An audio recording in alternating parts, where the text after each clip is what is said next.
వరుణ్ ఉన్నాడండి? ఉన్నారు. మీరెవరు? నా పేరు గోకర్ణం. షీఈ్ మై వైఫ్ తపతి. నమస్కారం. నేను వరుణ్ బాల్య స్నేహితులు. ఢిల్లీ నుంచి వచ్చాం. అలాగా, రండి. అపర్ణ, ఎవరొచ్చారు?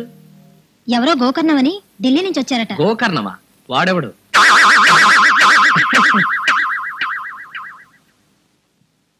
నేను రా గోకర్ణాన్ని.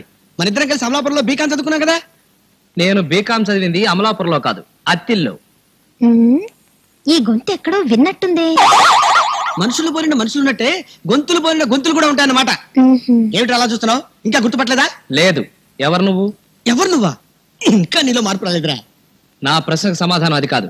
ఎవరు నువ్వు? నేనెవరో నీ గుర్తు రావాలంటే ఎక్కడి నుంచి మొదలు పెట్టను? ఎయిర్ హోస్టెస్ దగ్గర నుంచా? టెలిఫోన్ ఆపరేటర్ దగ్గర నుంచా? హోటల్ రిసెప్షనిస్ట్ దగ్గర నుంచా? నువ్వు మా గోకర్ణానివే. గుర్తొచ్చింది. నువ్వు కూడా ఏమాత్రం మారలేదు. ఏమాత్రం మారలేదు. ఎవరండి వాళ్ళంతా? వాళ్ళ మా లెక్చరర్స్. మేము వాళ్ళ నిక్ నేమ్స్ తో పిలుస్తుండేవాళ్ళం. వీడు నేను అత్తిలో ఒకే క్లాస్ లో ఒకే బెంచ్ మీద ఒకేసారి చదువుకున్నాడు. ఎరా? అవును. ఎందుకు వచ్చావు? ఢిల్లీ నుంచి ఆఫీస్ పని మీద మా ఫ్యామిలీతో వచ్చా. ఈవిడ మా ఆవిడ తపతి. మీ ఆవిడ తపతి? అవునన్నయ్య గారు. అన్నయ్య మా గారు, పెళ్లికి మీరు కూడా వచ్చారుగా. మీ పెళ్లికి నేను రాలేదు. వచ్చావురా. నేను నిన్ను పిలవటానికి టెలిఫోన్ బూత్ దగ్గరికి వెళ్ళి టెలిఫోన్ చేస్తున్నప్పుడు నా 2 వేళ్ళు ఇలా వంగిపోయి మా చేతికి దెబ్బ తగిలినప్పుడు గుర్తొచ్చిందిరా, గుర్తొచ్చింది. బెజవాడలో జరిగింది, చేపల మార్కెట్ లో. అదే ఆలేశ్వరి కళ్యాణ మండపంలో జరిగింది. గుర్తొచ్చిందిరా. ఇంత చెప్పిన తర్వాత కూడా గుర్తు రాకుండా ఎలా ఉంటుంది? అవునవును. అపర్ణ, నువ్వు వెళ్ళి నాకు అర్జున్గా మంచిలు బట్ట. అలాగే వెళ్ళు.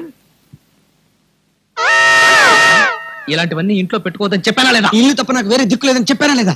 ఏమిటో అన్నయ్య, వారికి నేనంటే ఎంతో అభిమానం. ఈ ఒక్కసారికి ఆయన మాట కాదనుకో. నువ్వు నోరు మోస్తావా? నోరు ఎత్తక. ముందు మీ ఇద్దరు ఇంట్లోంచి గెట్ అవుట్.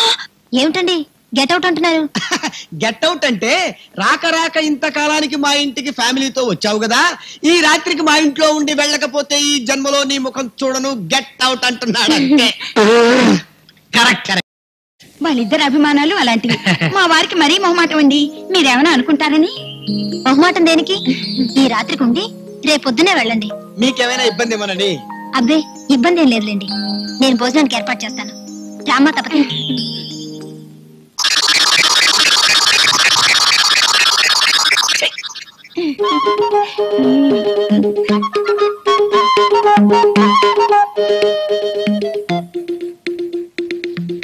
మంచి భోజనం పెట్టావమ్మా. అన్నదాత సుఖీభవ. మీరు మరీ సిగ్గుపడ్డారు. వాడికి సిగ్గనేది ఉంటే అసలు ఈ ఇంటికి వచ్చేవాడు కాదు, గిన్నెడు కొబ్బరి పచ్చడి తినుండేవాడు కాదు. దానికి రహస్యం ఉంది బాసు. మావిడ కొబ్బరి పచ్చడి చేస్తుంది, కాకపోతే దాంట్లో కొబ్బరి వేస్తే ఇంకా రుచిగా ఉంటుంది. ఎప్పుడు నా వంట మీద హాస్యాలే.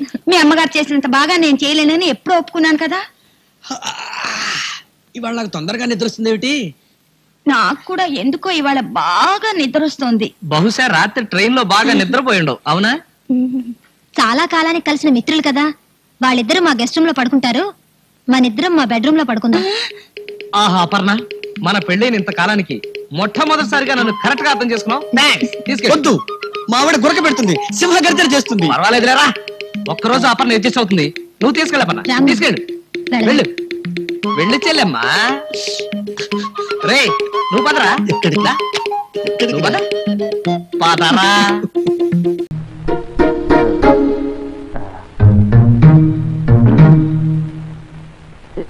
సీత, సీత, ఎవర్రా అది?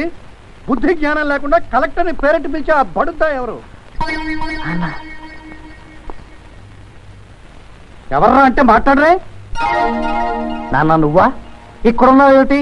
కలెక్టర్ గారికి అర్జీ పెట్టుకుందామనరా. అమ్మా కలెక్టర్ అమ్మ తల్లి, నా కొడుకు దొంగ దౌర్భాగ్యపు సన్యాసి వేధవా. వాడు అవడానికి కానిస్టేబుల్ అయినా వాడికి చాలా నిక్కుంది. వాడు కన్న తల్లిదండ్రులను వదిలేశాడు, పెళ్ళాన్ని కూడా వదిలేశాడు. ఆ అక్కుపక్షి వెధవకి ఇంత గడ్డి పెట్టి వాడిని దారిలో పెట్టమ్మా అని అడుగుదామనరా. ఏ నీకైనా అభ్యంతరమా? నాన్న కలెక్టర్ ఎవరు అనుకుంటున్నావు? నాకు తెలుసురా కొడుక. ఆ 7 కొండల వాడికి తలనీలాలు మొక్కుకొని తీరా కొండ మీదకి వెళ్ళిన తర్వాత 3 కత్తిర్లు ఇచ్చే తింగిరి వెధవా నాకు బాగా తెలుసురా. అసలు ఆడదంటే ఏమనుకున్నావురా? నువ్వు కొంగు పట్టుకోగానే నిన్ను ప్రేమించేయాలా? నీ గంగవెరలెత్తి ఇంట్లోంచి బయటకు పోమంటే నోరు మూసుకోవాలా? మళ్ళీ నీకు ప్రేమ పుట్టుకురాగానే పరిగెత్తుకొచ్చి నిన్ను కౌగులించుకోవాలరా గాడిద కొడక అని తిట్టాలంది. కానీ మళ్ళీ ఆ తిట్టు నాకే తగులుతుందని బాధగా ఉందిరా గాడిద. అమ్మ ఈ తిట్టు బెటర్గా ఉందిరా. అది కాదు నాన్న. ఏది కాదురా, 7వ నెలలోనే ఎదురుకాలతో పుట్టేసిన యాబ్రాసపు సుంట, 25 ఏళ్లు పెరిగిన పెంట. నా ఒళ్ళు మండిందంటే నిన్ను కాల్చుకు తింటా. ఇంకా నాకు ఒళ్ళు కాలిందంటే ఆ ఏనుగు తొండానికి కోడి కుక్కిలే వేయిస్తా. ఏ మొహం పెట్టుకుని నేను మొగుడంటూ వచ్చావురా? పెయింట్ పోయిన పోస్టల్ డబ్బాలకి మొహం నువ్వును. నీలో ఏ మాత్రమైన సిగ్గు అభిమానం మిగిలిందంటే మళ్ళీ వెనక్కి తిరిగి చూడకుండా గుమ్మంలోంచి బయటికి పో. ఓం హ్రీం అనాథవాహన సంస్కరణాయ నమః. దిక్కులేని మోపెట్ సంతర్పణాయ నమః. దీన్ హుసేన్ సాగర్లో మోక్షం కల్పిస్తానాయ నమః. ఈ దెబ్బతో మనకు దరిద్రం వదిలిపోయిందనమా. ఏమిటయ్యా ఇది? ఎవరిదో అనాథ బండి అండి. దీనికి దహన సంస్కారాలు చేసేసి ముక్కలు ముక్కలుగా విరిచేసి హుస్సేన్ సాగర్ లో కలిపేస్తాను. ఇది అనాథ బండి ఏమిటయ్యా? ఇది నా బండి, నా బావమరిది నా కంట కట్టిన బండి. అవేమీ నాకు తెలియవండి. ఎవరో దీనికి తద్దినం పెట్టమన్నారు, పెట్టేస్తున్నాను. ఆపాలంటే ఓ 100 కొట్టండి. 100 కొట్టాలి. కళ్ళు పోయి 200 కొట్టాలి. అలాగే ఆ కుర్ర వేధవలు దొరకాలి, వాళ్ళని చంపేసి వాళ్ళకి పెట్టేస్తాను తద్దినం. నా బండి అనాథ బండ, నా బండి అనాథ బండ.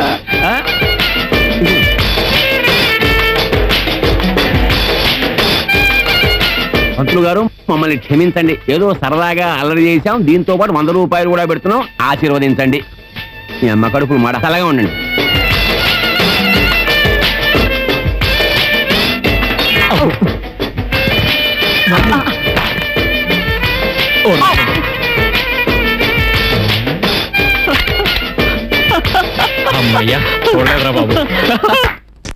ఇదంతా ఊరోళ్ళ సొమ్ము. తాకట్టు పేరుతో ఇక్కడికి వచ్చి చేరాయి. మీ మామగారిది వడ్డీ వ్యాపారం కదా, ధర్మ వడ్డీ పేరు చెప్పి 125 రూపాయలు వడ్డీ వసూలు చేస్తుంటాడు. నాకోసారి డబ్బులు అవసరం ఉండి నా బైక్ తాకట్టెట్టాను. ఇప్పటికీ వడ్డీ కడుతూనే ఉన్నాను. అసలు ఈ ఇంట్లో ఏ సామాను మంది కాదు. మునుల ఓలే ఈ ఇంటిలో బూజు పట్టి పడి ఉన్నవి. ఇది మా 7 తరాలు కూర్చి వడ్డీ కడుతూనే ఉన్నాం. ఏం మొహం పెట్టుకొని కూర్చున్నావు? మా ఫ్యాన్ గాలి నువ్వు అనుభవిస్తున్నావా? ఇది గాలి కాదు, నిప్పులు కుంపటి. నీకు మా ఊసులు తగులుతుంది. అమ్మో, ఏది ముట్టుకున్నా తిడుతున్నట్టే అనిపిస్తోంది. తాకట్టు ఉసురు తరతరాలు వెంటాడుతుందంట. వేమన శతకంలోనూ ఇదే చెప్పారు, సుమతి శతకంలోనూ ఇదే చెప్పారు. ఏమైతేనే ఎవరి వస్తువులు వాళ్ళకి ఇచ్చేయాలి.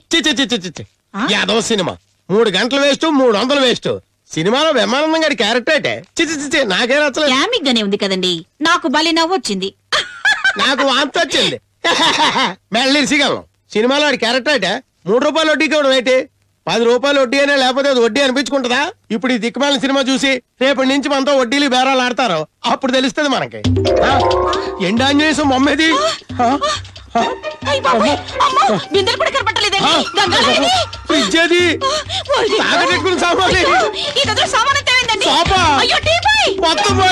నేనే ఇచ్చేసాను. ఈ రోజు చాలా మంచి రోజని ఊళ్ళో వాళ్ళందరినీ రమ్మని చెప్పి మొత్తం ఇచ్చేసాను. మరి డబ్బు అసలు ఇచ్చారు. వడ్డీయా? ఛీ, అక్కర్లేదన్నాను. కొందరేమో అసలు ఇచ్చారు, ఇంకొందరేమో దసరా పోయాక ఇస్తామన్నారు, ఇంకొందరేమో పాప దీపావళి పోయాక ఇస్తామన్నారు, ఇంకొందరేమో సంక్రాంతి పోయాక ఇస్తామన్నారు, ఇంకొందరేమో కొంప ముంచావు. అవును, అందరూ అదే అంటున్నారు. మీరందరు కొంపలు ముంచుతున్నారు. అందుకే ఇచ్చేసాను. వడ్డీ అంటే రోజు రోజుకి తలలు పెంచుకునే పావండి. అది తీసుకున్న వాళ్ళ ఇంట్లో ఉన్నా, ఇచ్చే వాళ్ళ ఇంట్లో ఉన్నా ప్రమాదమే. వేమన శతకంలోనూ ఇదే చెప్పారు, సుమతి శతకంలోనూ ఇదే చెప్పారు. ఇంకొద్దండి, ఊళ్ళో వాళ్ళు అడిగినా విరవకండి. అంతుందా? చాలా ఉంది.